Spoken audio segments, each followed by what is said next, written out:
Hello! So I've had a couple of requests to explain a little bit more about this simple Arduino Uno based DC motor robot and how we can utilize the bump sensors, ultrasonic and line follower sensors. We're using the available A0 through A5 inputs. So I've put this guy together right here and we're going to be able to play with it. I'm not going to show you any secrets, any code that might make you win a sumo battle, but I am going to show you how to make each individual bit work and then give you some clues as to what you can do to make it sort of optimized for whatever you're trying to do. But first off, let's kind of take a look at what I've got hooked up. Alright, so if I zoom in a little bit here, you can see that I have I have the ultrasonic here. I have the bump sensors, and probably just out of view, but you can see it through the chassis, are two infrared line following sensors. And if we look at the wiring of this, alright, I have A0 and A5 going to the bump sensors with these two pins going to common ground. Alright, so A0, this is the left bump sensor. It goes between A0 and ground, and the right bump sensor goes between A5 and ground. And if we look down here to the infrared followers right here, they have a 3-wire filament going up because they need power. The signal wire, okay, in this particular case on the left line follower board, the signal wire is hooked up to A1. And of course, the red wire and the black wire, being power and ground, are hooked up to power and ground. It's the same thing on the right side, although in this particular case, the yellow wire is actually hooked up to A4. All right, so A0, A1, A4, and A5 are used for both the bump sensors and the line followers, which leaves two available pins, which are hooked up to the ultrasonic. And if you look at the ultrasonic, I'll lay this here, maybe we can read it. You can see it's VCC, trigger, echo, and ground. In this case, the orange wire is hooked up to the 5 volts. The blue wire is hooked to ground. And then I have the yellow and green going through. The yellow is closest to the power, which is the trigger. And I have the yellow wire going over here and connecting to A0, A1, A2, okay, and then the green wire is hooked up to A3. So let's look at them bit by bit. So to start with, what I've got here is I've pulled up the from examples, basics, and analog read serial. I've pulled up analog read serial and I've modified it a little bit for what I want to look at, because we're going to look at the bump sensors first. Now what you need to know is that the bump sensors, like I said, are hooked up to A0 and A5. Well, what we really ought to be doing is we need to charge those pins. We need to give them some electrons that can rush to ground. So to do that, we need to set those internal pull-ups to on, turn them on, so that we flood the pin with electrons. And to do that, you just go ahead and use the pin mode, in this case A0 and A5, the two pins that I'm hooked up to with the bump sensors. And I'm going to go ahead and call the input pull-up resistor, which is going to set the pin high. Looking at the loop, it's very, very simple. I have here a variable that I created, or the default was created. And let's actually look at A0 first. And we have A0, and we're going to go ahead and print the value. So if I load this up, what we should see is that if the pin is charged, it should give us nearly a perfectly high signal, something around 1023. And you can see it's running 1022, 1021. And if I push this wire in to make it grounded, it should go down to near 0, in which case it goes down to 14 or 15. So this bump sensor is working very, very well, even though we're doing an analog read. We could be doing this with a digital, which would probably be better. Let's check out A5 to make sure it works. And so now I'm going to go shift to the other side. And again, I have this pin charged with electrons. and I'm getting a near 1023, and if I move this in, I drop down to about 15, 14, something like that. So these bump sensors are working just great. Let's check out the line followers. What I'm going to do is I'm going to comment out these two lines because I do not need to charge the pin for the line followers. They have their own power supply. And if I'm not mistaken, it was on pins A1. So let's take a look at that one first. And I have a white card sitting right here. So we should get a value pretty low. And I'm going to take this, and maybe I should zoom out just a little bit so you can kind of see this. I'm going to take this card, which is that piece of black tape on it, slide underneath, and you can see that we shoot right up to about 400, 500, something like that. So A1 is working great. Let's check out A4. So now we'll check out the other one. And again, currently it's over the white card. One would expect a reasonably low value because it's going to shine down the infrared light and bounce right back up. And if we block it with the black tape, we get values in the near 500 range. Okay, so the bump sensors and the line followers are working fantastically.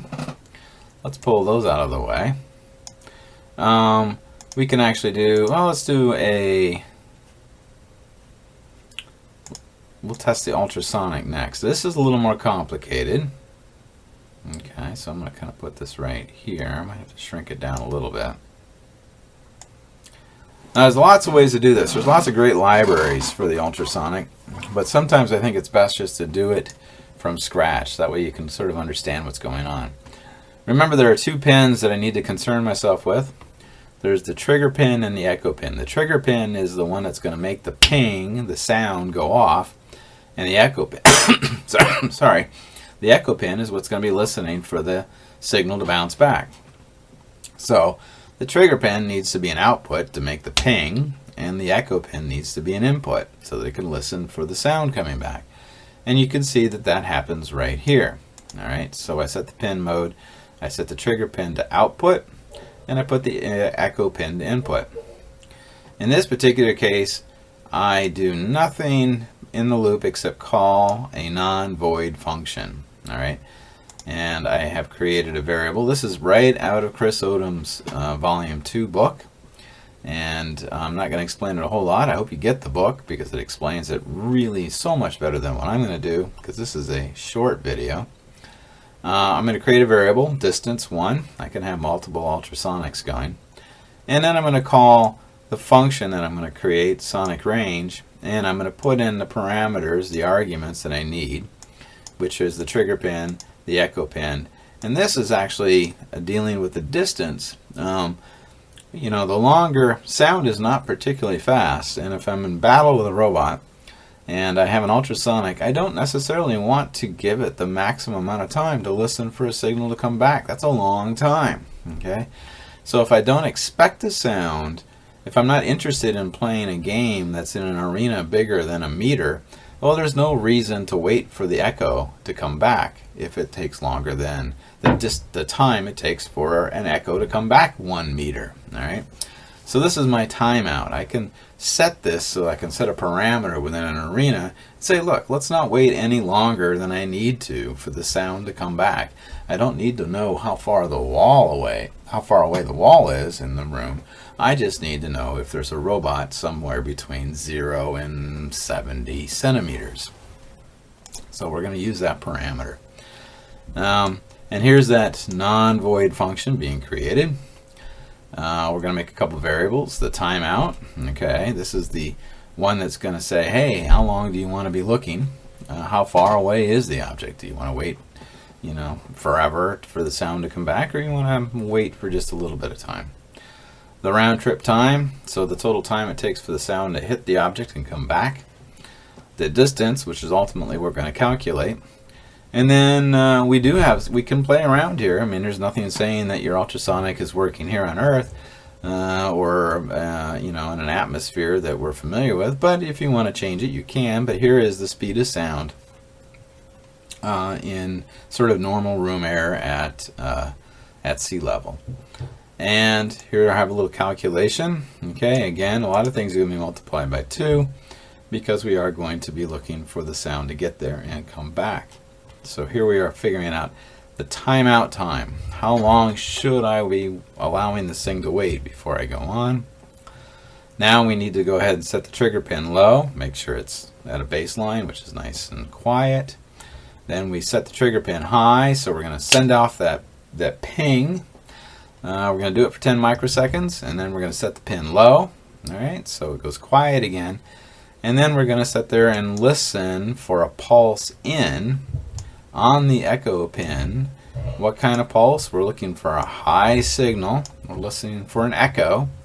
And we're going to give it amount of time as calculated by the timeout, which is dependent on the range that you're interested in listening to. Okay, so that gives us everything we need to deal with. Then we do the calculation, distance to object, which is going to be dependent on the speed of sound.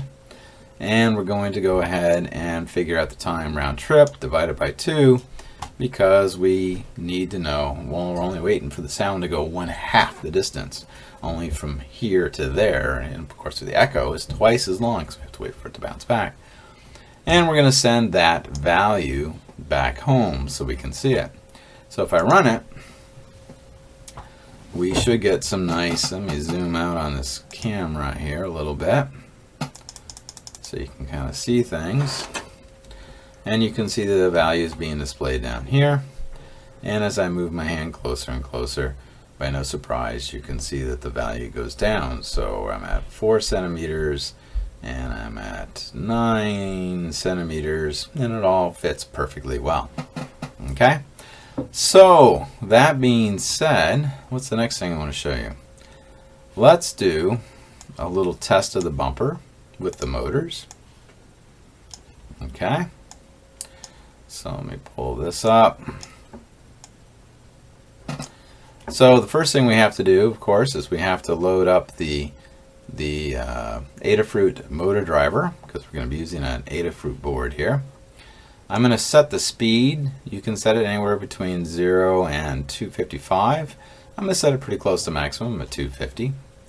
I'm going to be looking for those bump sensors, so I'm going to pull up those input resistors, so we have some electrons sitting on the pin that can get grounded.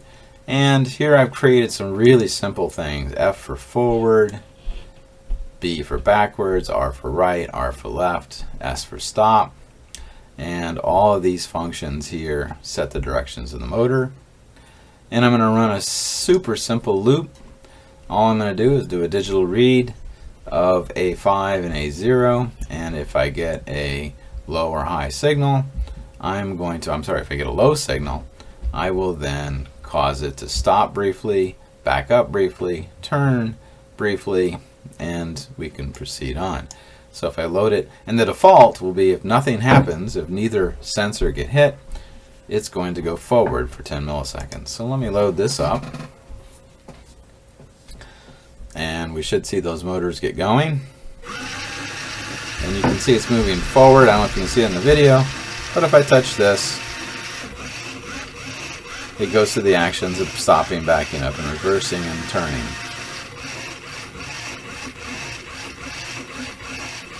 Okay, so everything works flawlessly there.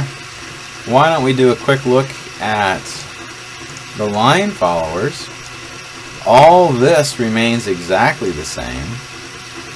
The only thing that's changing is I'm not going to look at A0 and A1. I'm not going to do a digital read. I'm going to do an analog read. And I'm going to analog read A1 and A4, and I'm looking for a value that's greater than 150. Because if you recall, if there wasn't anything there, it was like 30 or 40, and if I saw a black line, it was like 400 or 500. So once again, the robot's going forward. If I take this card, and you can see that it responds by doing the backup, turn. It does a couple brief stops, back up and turn. So let me pause all this and set up for the final thing, because actually this video ends in just 20 seconds. So I'll see you shortly.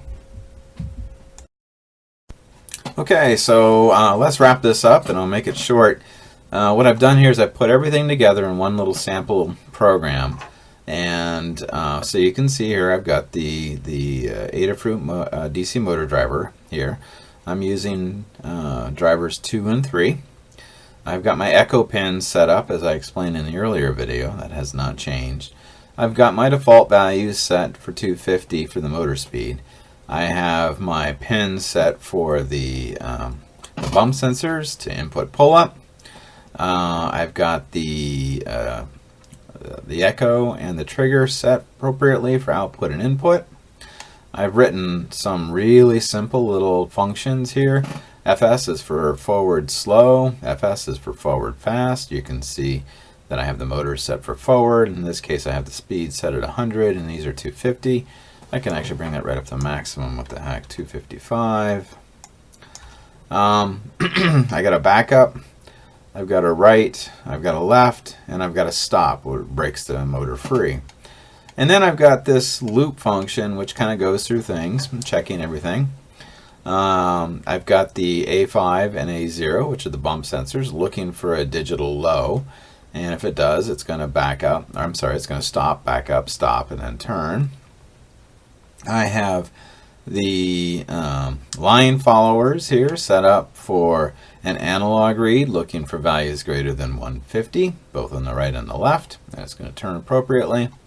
And then I have here a call to the non-void function, which measures the the ultrasonic, where I'm measuring the distance. I'm going to go ahead and call that function, putting in the trigger pin, echo pin, and the maximum distance I'm sorry, then I'm expecting to anticipate for the echo, so I don't waste any time.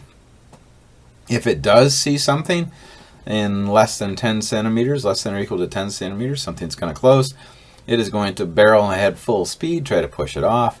And if it doesn't see anything in front of it, it's going to slowly meander through the maze, kind of waiting for something to trigger one of its other sensors, and then hopefully spin toward it using the bump sensors, and if there's actually something there, barrel ahead and attack. And I have the ultrasonic function here on a separate tab. And you can see, just as I explained in the last video, how it's working, but it's ultimately going to send out a brief ping, okay, for 10 microseconds, set the pin low, and then it's going to wait for that echo, and it's going to count the time, and it's not going to go any longer than necessary. If you're in an arena that's only a meter or 0.75 meters, well, then there's no reason to listen for an echo that takes longer than that to get back. And if I load this all up, which I will do right now, hopefully everything will work. And it should take off at a relatively slow forward speed. Look at that. There we go. And I had it set so slow it didn't even launch. These batteries are getting pretty weak. And of course the bump sensors work great. And I don't want to get in front of my ultrasonic, but you can see that this would avoid the arena edge. And if another robot comes upon it, it attacks. Okay? So there's a simple demonstration. Hopefully it's useful, and I'll see you all again soon. Bye.